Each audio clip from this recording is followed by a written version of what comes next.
First, let me thank the Honorable P.J. Patterson, as well as Ambassador Richard Burnell and other members of the Center for inviting me to join their long-delayed and necessary new establishment that does two very important things.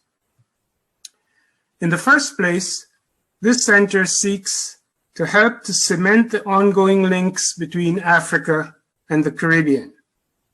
And as you know, these links go back for centuries.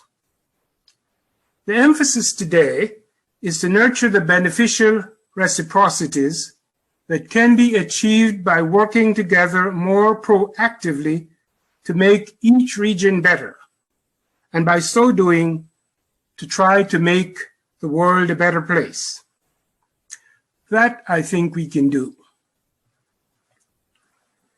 In the second place, the Center will provide a healthy awareness of Africa that seems to be quite neglected today among the Caribbean general public. In so doing, I think the Center will strive to redress the lamentable history of pathetic ignorance and deplorable denigration that has characterized much of the histories relating to both Africa and the Caribbean down through the ages.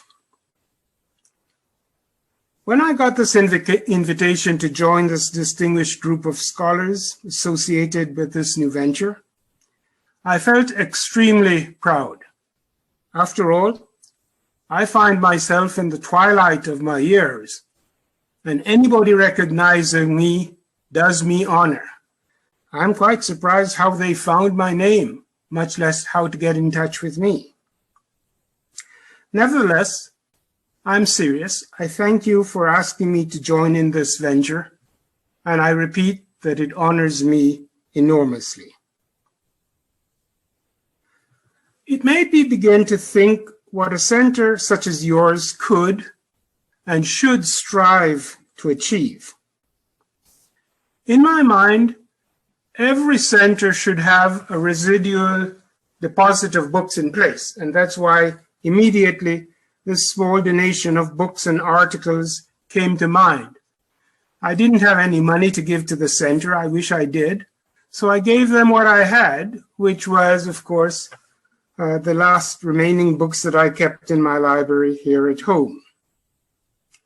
Had this happened some years ago, the center would have been fortunate to receive my entire donation of private holdings, some 16,000 books, most of which are now in the library of the Casa de las Americas in Havana, Cuba. But that is another story. I'm not going to go into that today.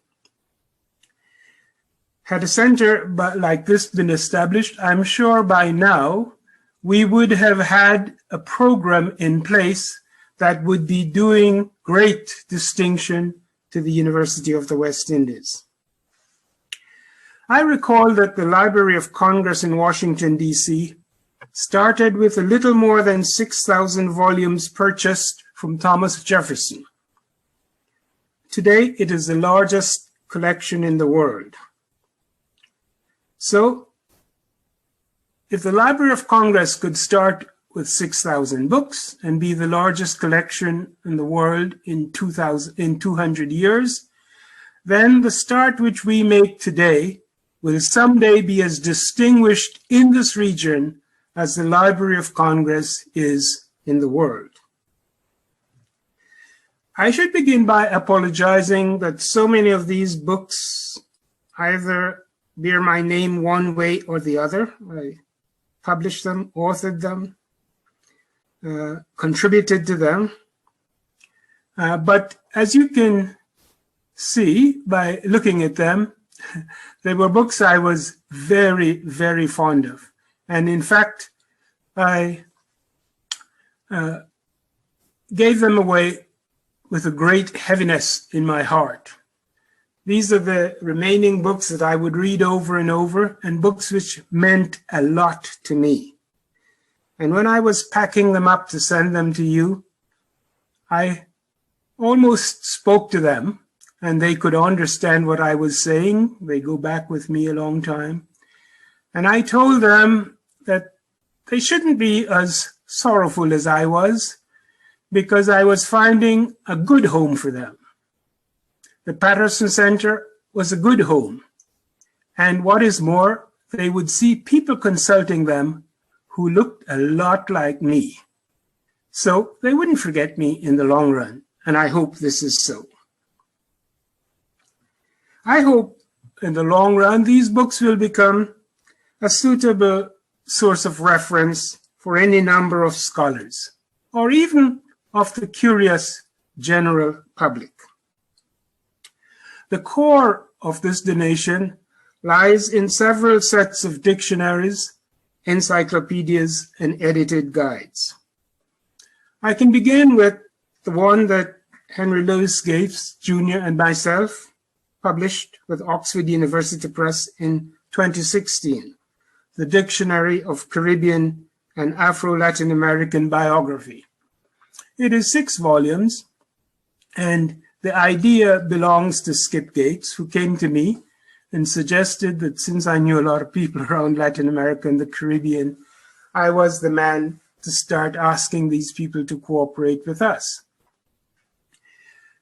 Familiarity is always a good substitute for cash, you know. And since I was familiar with some of these writers around Latin America and the Caribbean, I sort of used this to put the idea to them that this would be a good idea, and they enthusiastically supported us, as did Oxford University Press. What we had in mind at the time was to try to get together the neglected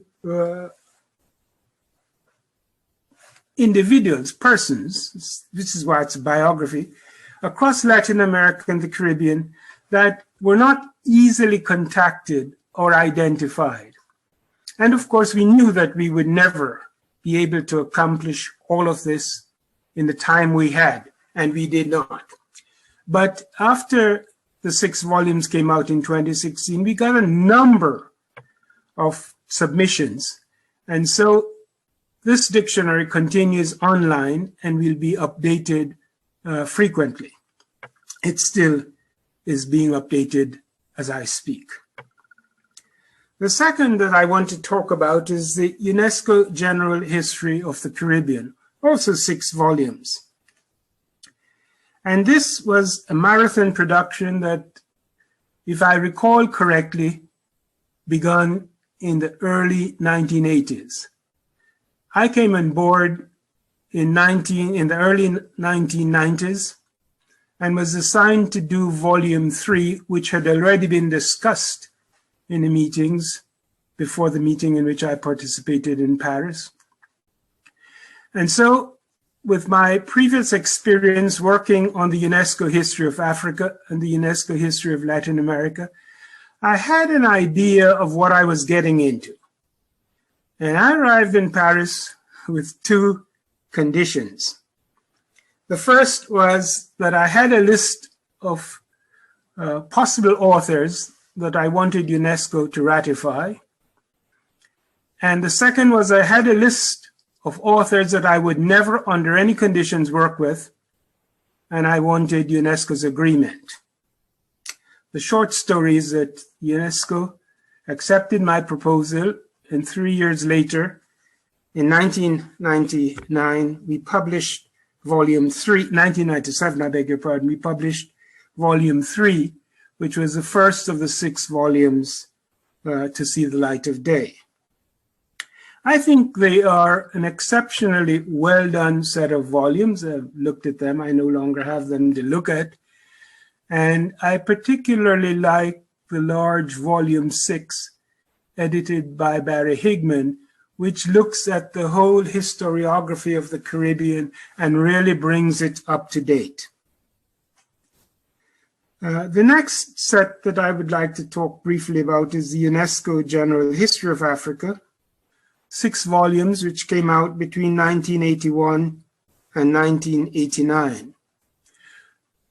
I participated in the production of these 6 volumes, and they were really very difficult. Not only did we have a great number of languages to discuss, but we had to decide which of the several versions of Arabic the books should come out in. And I think eventually they came out in 3 or 4 different versions in Arabic at the time. One of the things that the UNESCO General History of Africa does, and it's worth pointing out, is that it allows the reader, the consultant, to see how far the history, the scholarship in Africa advanced, say, over the 1-volume publication by Roland Oliver and Michael Crowden in 1981, the Cambridge Encyclopedia of Africa.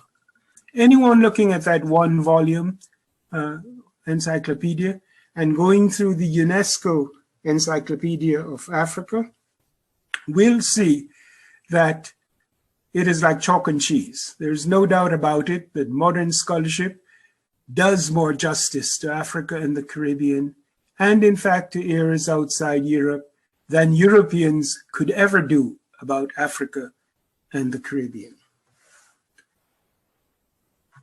The fourth group that I want to talk a little bit about, and I like them very much, is Colin Palmer's edition of the Encyclopedia of African American Culture and History, The Black Experience in the Americas.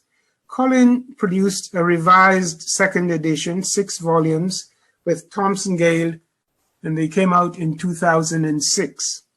It is a wonderful collection. It is much broader in scope, largely because it has an emphasis in culture, which the biography produced by Skip Gates and myself does not address at all. This emphasis in culture allows it to look at aspects of Latin America and the Caribbean, and the Americas in general, I should say, that have been often overlooked in most other sources around. It also has more biographical inclusions than our 6-volume does, although hopefully, I think in the long run, we will catch up to Colin Palmer's encyclopedia in this respect. Those are the ones that I really want to focus or draw your attention to. There are many, many books in this small collection that I could talk about. And maybe someday, if I have the opportunity to come down to Mona, I can in fact pull some of them and give my short appraisal of their strengths and weaknesses, or at least why they appealed to me and why they remained in this small collection I kept after I had given away the 16,000 volumes that I had around me when I was an active scholar. I hope that you will find them a little useful, and I will now talk very briefly, I know it's beyond my parameters, of how I see the tasks of the Patterson Center. In fact, I see 3 important tasks for the Patterson Center. The first is to expand this library into a major collection for the Caribbean and Africa. And I think this must be an ongoing task. I think it can be achieved by first simply making requests from publishers in Africa and the Caribbean to submit copies of their books to this center just as they submit to the Library of Congress for recognition of a Library of Congress catalog card number. A lot of them will respond favorably. The second task, I think, is to expand the collection by writing to the faculty at the UE, as well as graduates of the university in universities around the world, to send duplicates or books they think would be appropriate for this collection, and really to keep at them until they do it. I'm sure a lot of them will, and I'm sure it is one way to get the center to receive books spontaneously. After all, some scholars in the declining veil of years may even offer to donate their collections to this center.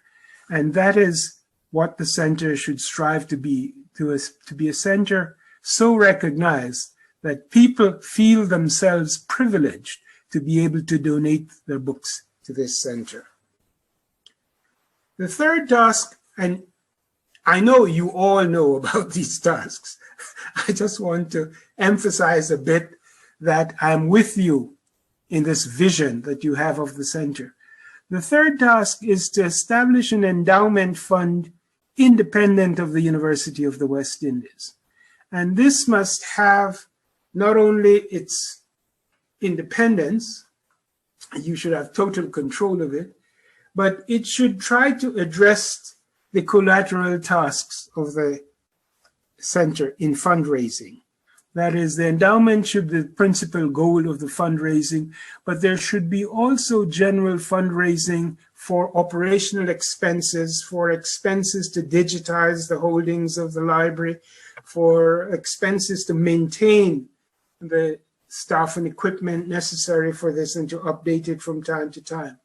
But also, I feel, and I feel very strongly about this, that the center should think of getting a pool of disposable funds that would allow it to invite scholars to give lectures or regular symposia or, in fact, seminars on themes pertinent to Latin America and the Caribbean. And also, I think that these might be, some of them, worth publishing, even in small pamphlets, and kept in their collection. And then one idea, which down the road might be feasible, is that this is the sort of center that should have discretionary funds to invite local elected officials from the region, the Caribbean region, as well as Africa, to come to this center to just talk about, in general, just talk, sometimes with no specific agenda, about the necessity of using public office for public good. That is what I think public officials need to know. Harvard does something like this, I know, and I'm not trying to say that we should imitate what Harvard does. Harvard has a lot of resources, and it can do this. But it's an idea that I think might find fertile ground in the Caribbean, and especially in the Patterson Center at Mona. And so I thank you for inviting me to talk to you about this, and I thank you for offering me the privilege of allowing me to part with some of my dear friends who are now residing in your library at Mona. Thank you.